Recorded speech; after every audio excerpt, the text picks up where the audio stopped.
Well, good evening and welcome to Tucker Carlson Tonight. It is all coming out now. A supposedly legitimate political race for the nation's highest office, undermined by collusion between a candidate and a powerful outside actor. American voters repeatedly lied to. Now our democracy is quaking beneath the blow of it all. Referring, of course, to the 2016 Democratic presidential primary. That party reeling from a recent piece in Politico by former acting DNC chair Donna Brazile. In the article, which is taken from her upcoming book, Brazile says the DNC essentially handed itself over to Hillary Clinton's presidential campaign, giving the Clinton campaign control over fundraising, strategy, and financial decisions. They even had veto power over hiring at the DNC. The revelation is shocking, even among people who suspected it was true, and it's now splitting the Democratic Party. Senator Elizabeth Warren of Massachusetts now says the 2016 race was, quote, rigged in the primaries.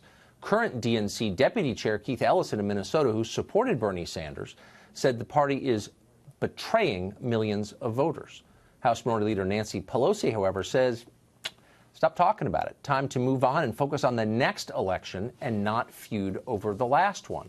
What about voters, though? Do they have a say in all of this? Should they have had a say? Christy Setzer is a Democratic strategist, president of New Heights Communication, and joins us tonight. Christy, thanks a lot for coming on. I'm really glad to be here. Thanks, Tucker. How is this not the definition of corruption? Well, I know that Donna Brazile would like to sell some books.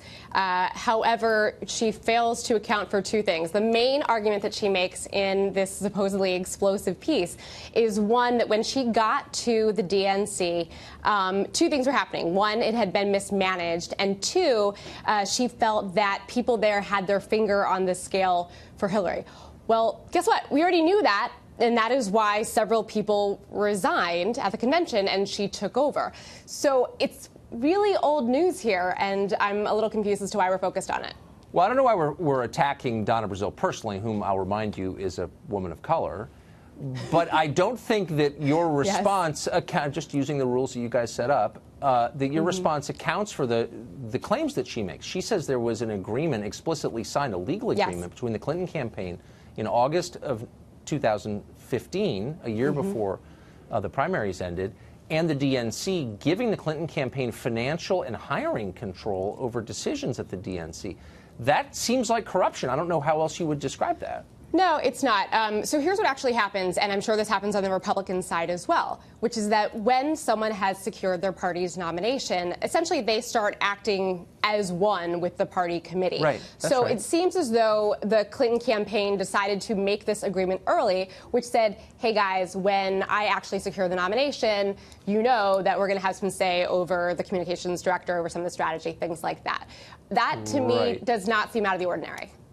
Yeah, that's not actually what it said. And I mean, look, if you're making the point that both parties try to rig the system in favor of the candidate they want, you're absolutely right. And the Republicans tried to do that, and they failed. And that's how they got Trump. No, it's true. Both parties try to rig it.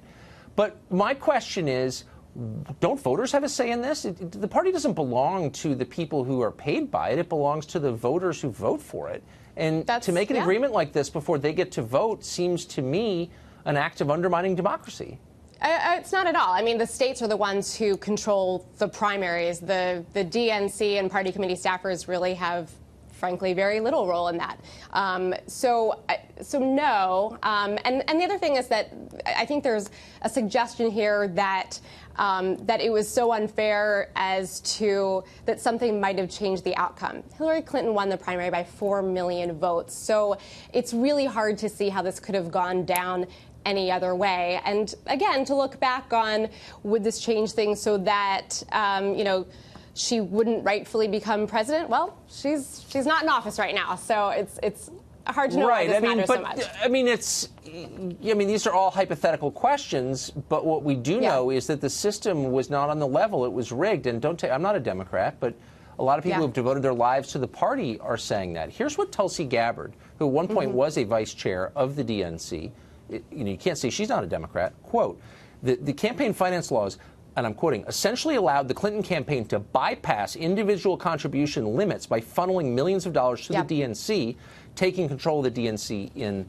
the process. She's not selling a book. That's a real accusation from a lifelong Democrat. It's not an accusation. What it is again, to go back and think about what had happened here, Hillary Clinton, took the DNC when they were in a ton of debt, when they were basically bankrupt, and got them out of bankruptcy. Raised a lot of money for the DNC, raised a lot of money for state parties, and then, basically said, hey, and we're also going to want some say in how that money is used. And that's not so unfair. As I understand it, the same agreement was basically offered to Bernie Sanders' campaign as well. He chose not to raise money for the party.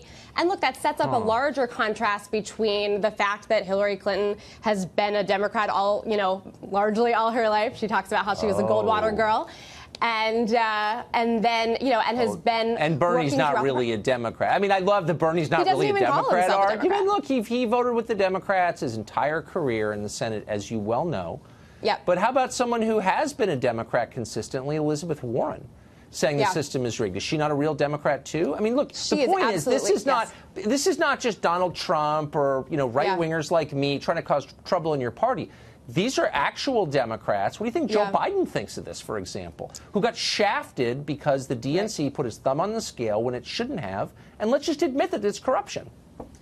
Yeah, I mean, again, I think that people like, Martin O'Malley and Bernie Sanders have a legitimate complaint to say that on a personal level, the staffers at the DNC probably preferred Hillary Clinton. I think that is true. I think that the debate schedule was unfair, et cetera. But I don't think that you can say that from abroad. I just really don't think that this is being made into. Yeah. When Democratic National Committee staffers who are bound, I would say honor bound, to remain neutral in the nominating contest, are figuring out ways to impugn Senator Sanders because of his religion, and they were caught doing that.